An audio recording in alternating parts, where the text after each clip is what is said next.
Very good afternoon and welcome. आप देख रहे हैं आज का बाजार जागरण बिजनेस के डिजिटल प्लेटफॉर्म पे और बाजारों में एक अच्छा खासा आज रिकवरी देखने को मिली। आज गैप अप ओपनिंग के बाद हमने एक हाई जो निफ्टी पे टच किया 25,435 के का रहा और इसके बाद एक फिर से बिकवाली का मोड और इस समय बाजार डेलों के आसपास कामकाज कर रहा है। सिर्फ और सिर्फ 32 अंकों पर अब निफ्टी बचा है 25,190 के लेवल के आसपास एक बार फिर।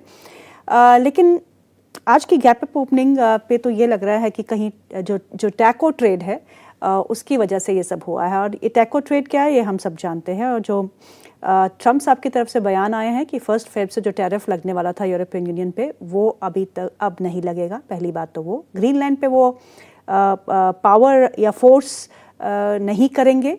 तो दूसरा काम ये, और तीसरा उन्होंने कहा कि इंडिया के साथ ट्रेड डील जो है वो फाइनल स्टेजेस में है और जल्दी संभावित ये ट्रेड डील जो है वो साइन हो सकती है। लेकिन आज के मार्केट में मेजर इम्पैक्ट जो पड़ा है वो पड़ा है ईयू इंडिया के ट्रेड डील का, जहां ईयू के चीफ ने कहा है कि जो इंडिया और ईयू के बीच में ट्रेड डील होगी वो it's on a cusp of history. और उसके बाद उन्होंने ये भी कहा है कि it's mother of all deals.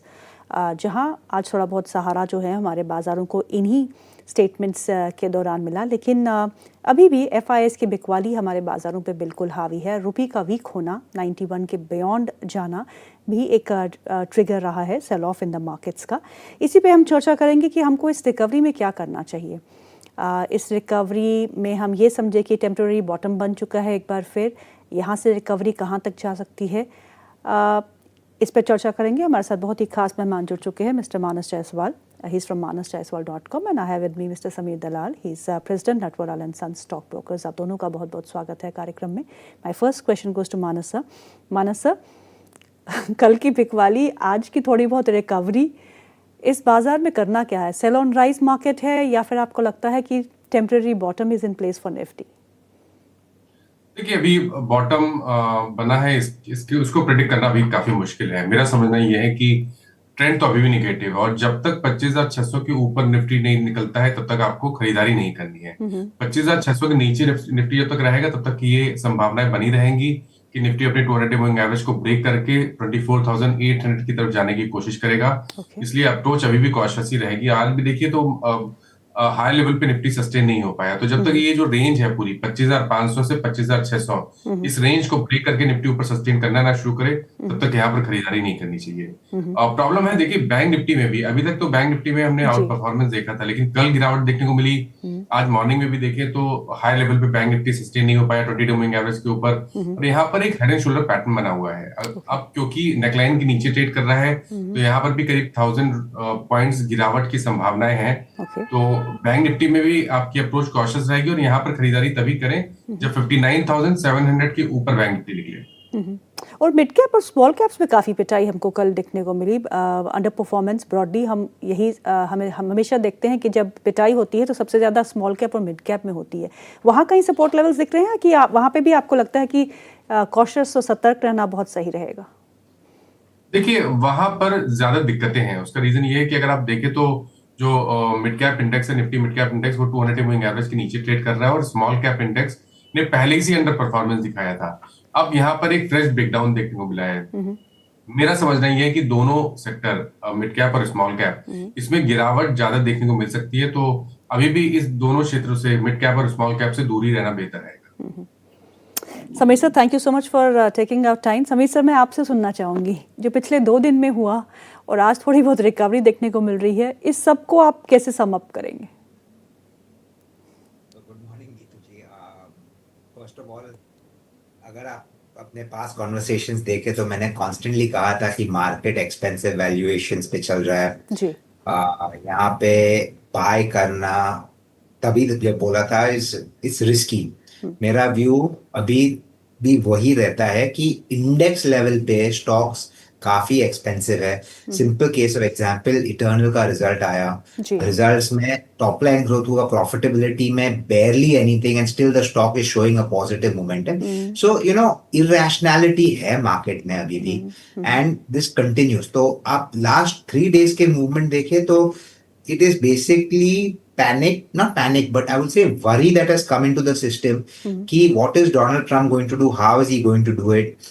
And if अगर उसका इम्पैक्ट कहाँ तक अपने इंडियन मार्केट पे आएगा, जी and then does it affect growth rates. अगर ग्रोथ रेट्स अफेक्ट होते हैं तो ये सब वैल्यूएशंस की जस्टिफिकेशन कैसे करेंगे? Correct so what you are seeing is uncertainty, और मैंने तभी भी कहा था एंड अभी भी कहता हूँ, market does not like uncertainty. Market wants to know कि ग्रोथ है, ग्रोथ आएगा, and that is not going to change, and that unfortunately फिलहाल मुझे दिख नहीं रहा है। So from that point of view we continue to remain cautious on the market. Yes, individual stock levels पे जो मिड कैप और स्मॉल कैप की आपने बात की, जो इतने पिटे हुए हैं, वहां पे अगर आपको कुछ वैल्यू मिलता है जहां पे आपको growth because of what India is doing, not external, जहां पे एक्सपोर्ट बेसिस नहीं है, पर जहां आपको दिखता है कि ग्रोथ आ सकती है, those are stocks you must accumulate at this point of time, because that is when 6 months down the line या 1 year down the line, जब भी थोड़ा सा clarity आएगा and the dust settles, I think those stocks will probably have the opportunity to outperform in the broader market. Sameer sir, earnings को लेके आप खुश है, ना खुश है, सेटिस्फाइड है अभी तक जितनी earnings I? On certain basis खुश है कि we are seeing some amount of growth, क्योंकि अभी तक जो आए हैं more or less banking and finance companies और आईटी कंपनीज। मैन्युफैक्चरिंग में थोड़े से आए हुए हैं, I will not take a large chunk of it, and of course Reliance आया हुआ है, बट रिलायंस में क्या हुआ है कि when your companies profitability grows at 2% and your trading at 25 times earning, Correct. you are assigning a 10 times PEG ratio, वो justify नहीं करे।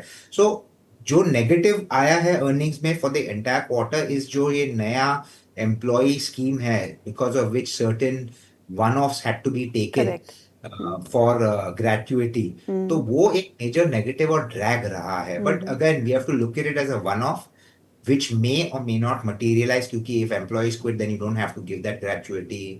So all of that, how do I put it, थोड़े से positives, थोड़े से negatives है, overall in line with expectations more or less, growth marginal रहा है, but I think अभी जो results आएंगे, you know, back end results normally सभी देते हैं, तो we do remain skeptical कि earnings are not going to be great, and जो रेटिंग जो recalculation of earnings होंगे will happen more on the downward basis rather than the upward, तो market पे प्रेशर आएगा। that is what we are taking out from so far जो earnings देखे कि downward revision के रिस्क ज्यादा है। सो वेट जो है वो बढ़ता हुआ दिख रहा है, क्योंकि Q3 से बहुत एक्सपेक्टेशन थी, लेकिन अभी तो समीर सर के कहने से ये लग रहा है कि अभी थोड़ा इंतज़ार हमें और करना पड़ेगा। चलिए बैंकिंग स्पेस की बात करते हैं। आज बैंक ऑफ इंडिया जो है वो अपने 8 साल के उच्चतम स्तरों पे कामकाज कर रहा है, नतीजे अच्छे रहे और नेट इंटरेस्ट इनकम और बेटर एसेट क्वालिटी के बीच में इस स्टॉक में एक अच्छा एक 52 वीक हाई के आसपास देखने को मिल रहा है, 4% का इजाफा है। फेडरल बैंक में नतीजे अच्छे रहे, ये भी स्टॉक जो है कल गिरावट में भी उतना नहीं गिरा और आज भी करीबन 2.5% ऊपर कामकाज करते हुए। मानस सर, दोनों ही स्टॉक्स पे आपकी रणनीति क्या होगी, bank of India and federal bank? देखिए, दोनों स्टॉक चार्ट्स पे अच्छे लगते हैं और जिस तरह का आउट परफॉर्मेंस पिछले करीब 5-6 सेशन में हमने देखा है बैंक ऑफ इंडिया और फेडरल बैंक में, मेरा समझना यह है कि पोटेंशियल तो है। तो जब भी गिरावट देखने को मिले तो बैंक ऑफ इंडिया में खरीदारी करने की राय रहेगी। एक पोजीशन ट्रेड लेना बेहतर रहेगा इतने वोलेटाइल मार्केट में। तो आपके जो स्टॉप लॉस है वो 154 के आसपास के रहेंगे और टारगेट 185 के आसपास के रहेंगे बैंक ऑफ इंडिया में। उसी तरह फेडरल बैंक में देखें तो फेडरल बैंक में आज एक फ्लैग पैटर्न का ब्रेकआउट है और हायर टॉप हायर बॉटम यहाँ पर पहले से ही बन रहे हैं। एक पोजीशन ट्रेड लिया जा सकता है, 270 के स्टॉप लॉस से खरीदारी कर सकते हैं। नेक्स्ट टारगेट 300 रुपए के आसपास के रहेंगे। लेकिन देखिए, ये ध्यान रखें कि मार्केट में, निफ्टी में या ओवरऑल मार्केट में वीकनेस है, तो जो भी आप ट्रेड करें वहां वो स्टिक स्टॉप लॉस के साथ करें और कम क्वांटिटी में करें। मानस सर, एसबीआई को भी देखिएगा, वो भी अपने 52 हफ्ते के उच्चतम स्तर ऑल टाइम हाई पे है, 1044 का लेवल है, 1.5% का इजाफा है आज के बाजार में। देखिए, एसबीआई में भी ट्रेंड तो पॉजिटिव है क्योंकि हायर टॉप हायर बॉटम्स यहाँ पर भी बन रहे हैं। 2 दिन पहले हमने करेक्शन देखा था, 10 डे मूविंग एवरेज पे वो करेक्शन कंप्लीट हुआ और वापस आज हमें एक नया हाई बनते हुए देखने को मिला है स्टेट बैंक ऑफ इंडिया में। आई थिंक देखिए, इतने वीक मार्केट में कहीं पर अगर पोटेंशियल है, स्पेशली लार्ज कैप की बात करें, तो डेफिनेटली वहां पर आप एसबीआई में एक लॉन्ग साइड ट्रेड ले सकते हैं। 20 डे मूविंग एवरेज के नीचे स्टॉप लॉस लगा के रखे तो 1020 के स्टॉप लॉस से एक ट्रेड लिया जा सकता है। टारगेट 1085 1090 के आसपास के हो सकते हैं SBI. Sameer sir, consumption space की बात करते हैं। कल बजाज कंज्यूमर के नतीजे आए, प्रॉफिट में 83% का इजाफा देखने को मिल रहा, मार्जिन एक्सपैंड किए हैं सॉलिड डोमेस्टिक डिमांड के चलते हुए। ये अक्रॉस द बोर्ड नहीं देखने को मिल रहा। हालांकि जब हमें जीएसटी के स्लैब्स में बदलाव देखने को मिले थे तो हम कंजम्पशन स्टोरी को बड़े अच्छे से प्ले आउट कर रहे थे और माना जा रहा था कि आगे जो है चल के ये सब अच्छा कंपनी करने वाली है, अर्निंग्स अच्छी आने वाली है। पर आ रही है अर्निंग्स बेहतर, पर उतनी अच्छी नहीं। It's only selective companies which are giving good earnings. जी बिल्कुल। तो कंजम्पशन बास्केट में एक्चुअली उतने सारे रिजल्ट्स आए नहीं हैं अभी। I am expecting more to come. Bajaj consumer के numbers I haven't studied, but yes, from जो स्टॉक दिख रहा है 20% अप, obviously results were good and probably above expectations. But अभी भी as much as we may say FMCG पे मैं उतना पॉजिटिव नहीं हूँ on FMCG. Why? Because volume growth is going to be limited. Even though consumption growth is going to happen, I think वो discretionary में ज़्यादा होगा compared to FMCG. At least that is my expectation. And yes, I mean मैंने ये results को study नहीं किए Bajaj consumer के, but I am expecting volume growth not to be that exciting, which will mean कि वैल्यूएशन मल्टीपल्स जो अभी भी चल रहे हैं एफएमसीजी स्टॉक्स में are kind of high and it will be difficult to justify. Margin expansion की बात करें तो I think we reached a point जहां से margin expansion is not going to be as easy, क्योंकि कंपटीशन भी FMCG में बढ़ रहा है। New players coming on, they are trying to capture more market share. जो इनकम्बेंट प्लेयर्स है उनको भी अपना मार्केट शेयर डिफेंड करना है। So margin expansion seems difficult, volume growth limited. So not expecting major from FMCG, but yes, Bajaj Consumer, I haven't studied the results, so I don't know why it's up 20%, but I'm guessing बहुत अच्छे results आए। Discretionary में क्या पसंद है आपको? You'll stick to auto? नहीं, auto में of course we remain constructive on auto ancillaries. Auto में तो ऑलरेडी काफी मूवमेंट आ चुकी है। अगर आप देखें मारुति, महिंद्रा एंड महिंद्रा काफी रनअप हो चुके हैं। Ashok Leyland life time high पे है। बजाज और हीरो होंडा में भी काफी मूवमेंट आ चुके हैं on the upside. So lot of the positives factor in हो चुके हैं। पर जहां पे पॉजिटिव्स फैक्टर इन नहीं हुए हैं is the discretionary spends on consumption of से क्लोथिंग। अगर आप देखें तो दैट साइड ट्रेंड जैसे स्टॉक्स है। अगर आप देखें तो फूड कंजम्पशन, यानी कि ये आपका बेस्ट लाइफ डेवलपर्स, आपका Devyani international, restaurant brand Asia में तो नए प्रमोटर भी आ रहे हैं। 70 still the stock is holding below that 70 level, which tells you कि यू नो सेंटिमेंट अभी भी वहां पे पॉजिटिव नहीं हुआ। फिर आपके शूज, बाटा, मेट्रो शूज, वो सब अभी भी डाउन है। अगर आप देखें वाइट गुड्स में तो वर्लपूल, क्रॉम्पटन कंज्यूमर, जो लाइटिंग, अपने किचन वेयर सब करते हैं, all of the stocks continue to have a subdued. तो मुझे लगता है कि यहाँ पे जब ग्रोथ आएगी, and this is where the discretionary spend will come into picture, जब आएगी तो you will see a massive re-rating, क्योंकि valuations have come off quite significantly. और एसएसएसजी जब आएंगे ये पूरे सेक्टर में, सो I've said this on your channel multiple times. Of course, वहां से stocks correct हुए हैं from when we started talking on it. I'm not denying that fact. हमने Westlife आपके channel पे probably 590 या 600 के levels पे बात किए थे, and now it's at about 480 levels. So you're seeing a 20% correction from जब हमने बात किया. But जब ये cycle turn होगा, I feel the stocks will show huge momentum. तो यहाँ पे एक साइड है जहां पे हम पॉजिटिव है। हमने आपको काफी स्टॉक के नाम दिए, and this is what we have been accumulating over a period of time over the last may be 6 odd months। चलिए फार्मा स्पेस की बात करते हैं। डॉक्टर रेड्डीज के नतीजे अच्छे रहे, प्रॉफिट्स बीट एस्टिमेट्स। उसके बाद आज स्टॉक में 6% का इजाफा देखने को मिल रहा है। निफ्टी का टॉप गेनर है, 1224 के आसपास का लेवल है। तो कुछ अन्य फार्मा स्पेस से जुड़ी हुई कंपनियां, ग्लेनमार्क, ल्यूपिन, बायोकॉन, एल्केम, इन सबों में आज हरा निशान देखने को मिल रहा है। 1.5 से 2% का इजाफा। डॉक्टर रेड्डी से शुरुआत करते हैं सर, मानस सर, और उसके बाद ग्लेनमार्क और ल्यूपिन, तीनों ही स्टॉक्स पे आपका नजरिया।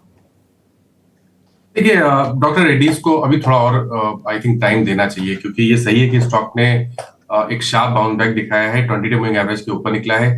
लेकिन अब यहाँ से 1230 से लेकर 1250 इस रेंज में मल्टीपल रेजिस्टेंस दिखते हैं। मेरा समझना है कि अगर आपके पास डॉक्टर रेड्डीज में लॉन्ग पोजीशन है तो आप उसको होल्ड कर सकते हैं। 1204 का स्टॉप लॉस लगा लें, लेकिन फ्रेश खरीदारी तो 1250 के ऊपर ही बनती है। अगर एक ट्रेड लेना हो इस स्पेस से करंट लेवल्स पे तो वो लुपिन होगा। लुपिन में अगर आप देखें तो पहले से ही ट्रेंड पॉजिटिव बना हुआ है। 10 एंड 20 डे मूविंग एवरेज के ऊपर स्टॉक ट्रेड करने लगा है। तो अगर एक ट्रेड ले रहा हो तो लुपिन में लॉन्ग साइड पे ट्रेड ले सकते हैं 2145 के स्टॉप लॉस से। आई थिंक 2250 तक के टारगेट्स पॉसिबल है लुपिन में। समीर सर,